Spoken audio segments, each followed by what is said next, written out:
All right, guys, today I want to talk about 5 things that I learned in the United States Marine Corps that I use today in my business, and I think you should be using as well.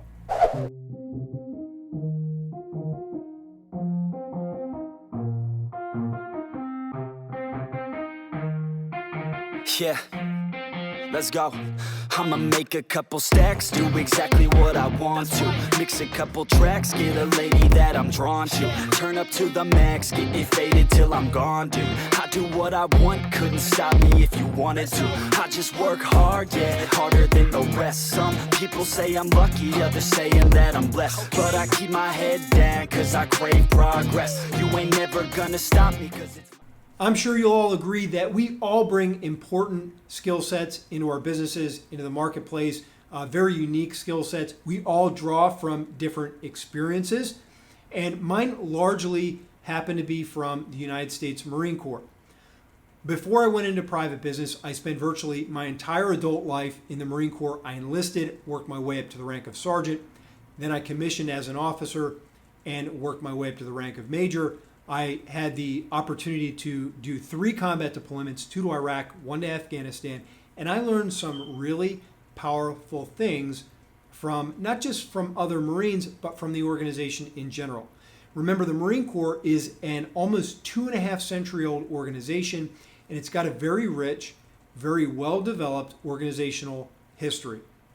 So I picked 5 things that I learned in the Marine Corps that I'm actively using in my business that I think you should be using as well.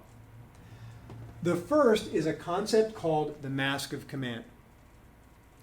Now, the idea behind the mask of command is that every military leader dons a unique persona that enables him or her to inspire confidence with their people, with their subordinates, their soldiers, their Marines. Now, you can imagine in a situation like combat or even austere training, dangerous training, that emotions run very high. And so leaders know that when they display emotion, it has an amplifying effect on their people. So the idea behind the mask of command is to veil those negative emotions and only put forward the emotions that he or she wants to inspire in their people. Now, I use the word stoicism because the mask of command is a holding back of those negative emotions like fear, anxiety, depression, loneliness, those things that leaders feel. And you know, as a leader in your business, you absolutely feel fear. But if we draw from the Marine Corps and the use of the mask of command, we're going to veil those things. We're going to be much more stoic, and we're only going to present the emotions that are helpful and the emotions that inspire the emotion and the courage that we want among our people, the confidence that we want among our people. Now, there are 3 things that if we're going to don the mask of command and we're going to put on a persona, and we're going to build our brand in such a way that we present ourselves as confident and courageous and controlled. There are 3 things that we need to stop doing. 3 things that undermine this persona that we're trying to build. Number 1 is arguing. Now that might seem a little bit out of place. It might seem a little bit strange. But when you have authority, why do you need to argue? You don't. What arguing shows is that you're fighting for legitimacy. When you argue with your people, or you argue with peers even in front of your people, and I'm not talking about a healthy debate, I'm talking about bickering. I'm talking about arguing to get your way.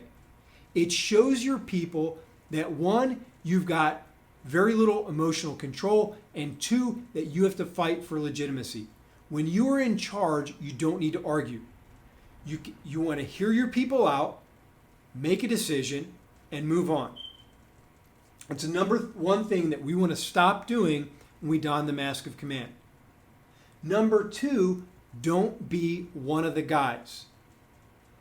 When your people are sitting in an office or they're sitting in your plant or whatever kind of business you have, and they're talking about the guy who just left the room or the girl left the room or the stupid things they did over the weekend, you don't want to become one of your people. You don't want to become one of your peers, one of their peers.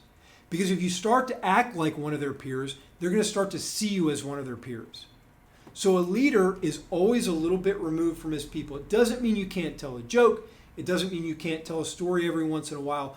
But you need to stop trying to be the cool guy or the cool girl among your people.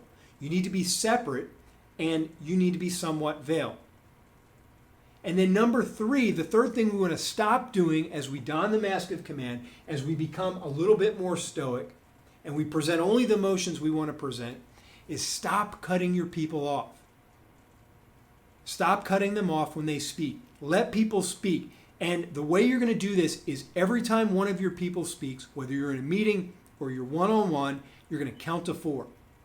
You're not going to nod as they speak. You're not going to say, uh-huh. You're not going to do any of that. You're going to let them speak, and you're going to count to 4. And you're going to, 2 things are going to happen. 1, you're going to stop cutting them off, which shows a lack of emotional self-control.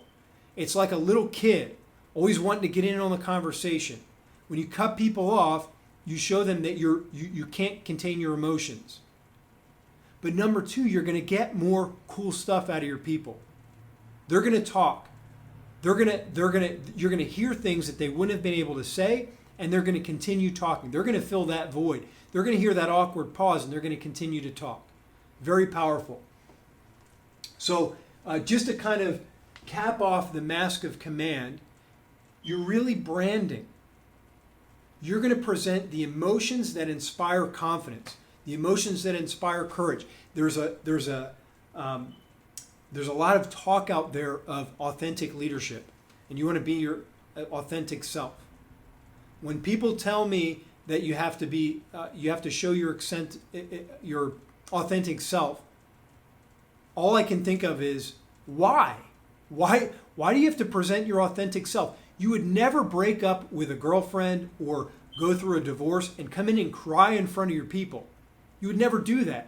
So we all agree that there should be some kind of mask of command. We all agree that we are going to guard certain things. We're not going to let everything out. When we use this concept, we're just going to do it aggressively. Right? We're going to constantly manage the emotions we present to our people. We're going to constantly manage the way we talk and the way we present ourselves to our people so that we can inspire confidence and courage. Number 2, lead from the front. Marine leaders are always told to lead from the front. This does a couple of things for us. 1, it shows our people that we're willing to do what's expected from them. And 2, it inspires confidence. Again, now there's some really cool examples in history. I want to cover a couple. You look at Alexander the Great. He was exceptional at this. He once leapt from the walls of a citadel inside by himself and fought the enemy until his men jumped in and fought alongside of him. George Washington would ride ahead of the front lines by himself, and he had to be physically restrained by his aides. He once rode ahead so far that he was shot. His coat was shot through 3 times. He wasn't hit, but that's the kind of man he was. And when leaders do that, people naturally follow.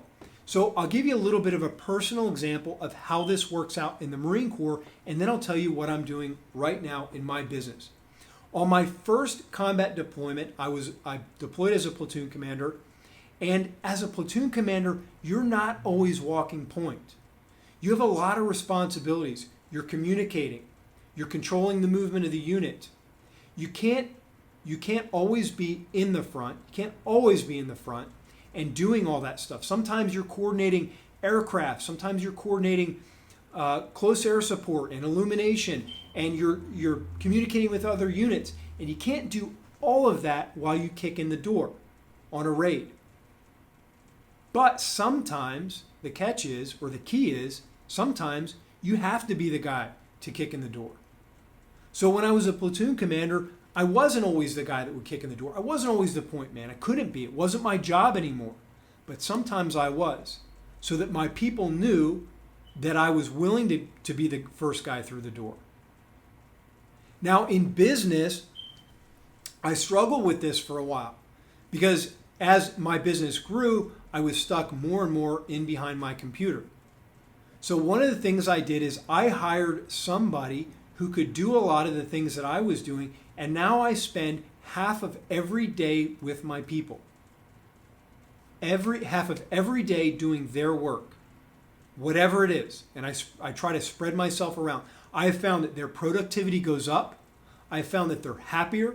I have found that they complain less because they know that the man upstairs isn't just the man upstairs anymore.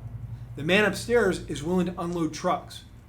That is extremely taxing on my time. You know, as a CEO, you are pulled in all different directions.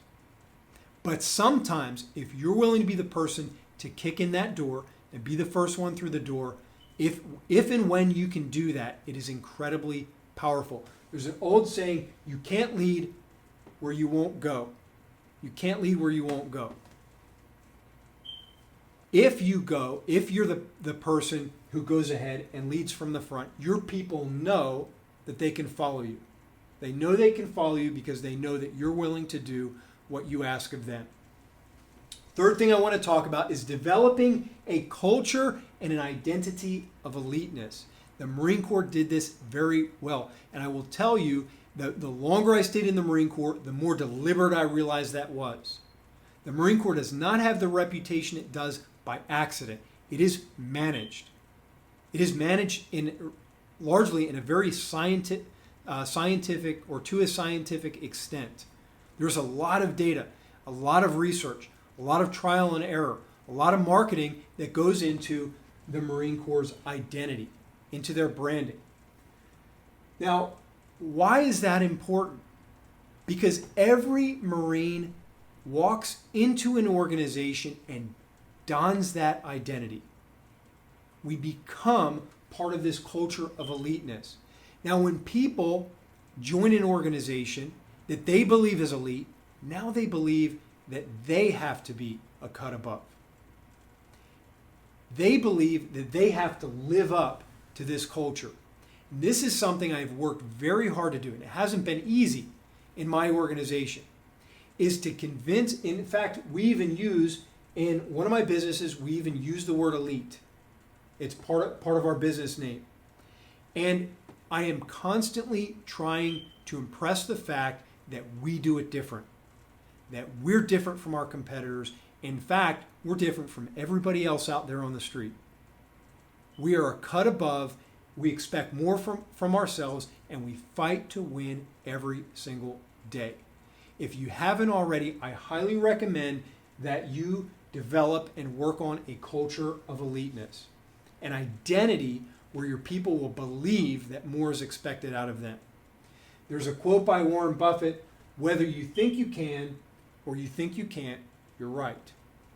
A lot of you probably heard that before.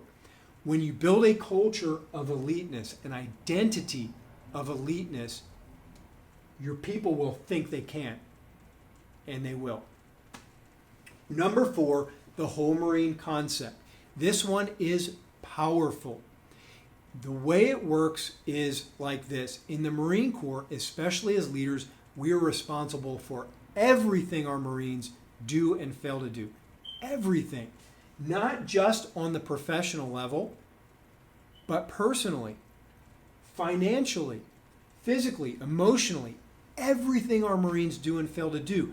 When they go home and they don't pay their bills, and the Marine Corps finds out about it, and let me tell you, around bases, businesses and people learn that they can call the base and that Marine is going to be pulled in. If a Marine doesn't pay, he gets a reckless driving ticket or something like that, doesn't pay his bills, gets in a fight, and we find out as Marine leaders, we pull that Marine in. And not just to discipline him. We pull that Marine in to figure out what's going on. We regularly in the Marine Corps would assign somebody to help a Marine figure out their finances. If a Marine was going through a divorce, If a Marine was suffering from depression, we would bring that Marine in, and we'd put together the resources that we needed to. We'd get that Marine help. We'd also listen. You think of the Marine Corps as a really austere organization, and it is, but it is an organization where we are taught to agape love our people. And when you do that, and I realize that in private industry, you can't always do it to the same extent. Your people don't have to tell you everything. You only have, there's only so much you can do, but what you absolutely can do is show people you care. You can ask people why they're so quiet. You can ask people things like, how are things going at home? You can ask them. They don't have to tell you, but you can ask them. And let me tell you, when you are willing to listen, when you're willing to maybe give out of your pocket, when you're willing to use the organization's resources to help people out, people will move heaven and earth for you. When they learn that you love them, you care about them, not just for their value to the organization, but for their value as an individual, for their soul. When you care about them at the soul level, they will follow you into the lion's den. All right, number 5, officers eat last. This is not a figurative concept. This is literal. When we eat as an organization, we'll literally line up in reverse order of rank. I'm not going to stand in line, as a company commander. I had a lot of things to do, but I was the last one to go through the chow line. The very last one. Privates, lance corporals, other NCOs, staff NCOs, officers, and as the company commander, I was the last one. If we're out of chow, we're out of chow. I didn't eat. All right? And there's probably kind of an obvious reason that we would do that. This flies in the face of almost everything you see done in private business. What do these massive companies do when they know they're on their way down? They start, CEOs and boards, they start firing people. They'll cut people by the thousands, and then they'll design these golden parachutes for themselves. They'll give themselves raises and bonuses while everybody else is suffering. In the Marine Corps, we don't do that. Our Marines know that they will be taken care of before we are. And again, just like almost every other concept that we talked about, this causes Marines to fight for you like they never would under other circumstances. This inspires loyalty, and it is extremely powerful. Now, I know you guys might not all be eating together, but there are a lot of ways that you could do this in your business. One of the things that I do is every Friday, and this is important that I do it exactly this way, every Friday I bring everybody in. I buy beer, and I buy expensive beer with my own money. I do not use a company card. I use my own money. I bring it in. I listen to people. When they talk, I hear them talk over, we end up talking about beers and imports and microbrews and things like that. I listen to people, and I'll bring in things that I think they'll enjoy. And they come to me. I hand out every beer. We all do this together every Friday afternoon. I pop the top or I unscrew the lid, and I hand them out. It's a little thing, but it allows me to serve my people. When we do company offsites, I like to grill. And if I don't grill, I've had a couple of times where somebody said, "Hey, can I grill?" And I'll say yes, but I hand stuff out. And guess what? I eat last. Before I give myself a raise, and before you give yourself a raise, we should be trying to remember promises that we made. Who else in the organization deserves a raise? If I'm going to give myself a raise, is that hypocritical when there's somebody who's been working really hard and they haven't gotten one? Officers eat last. You're an officer, you eat last. We eat last. All right, guys, if you found this video helpful, please give me a thumbs up, subscribe to the channel, and leave me a comment in the comment box. Till next time.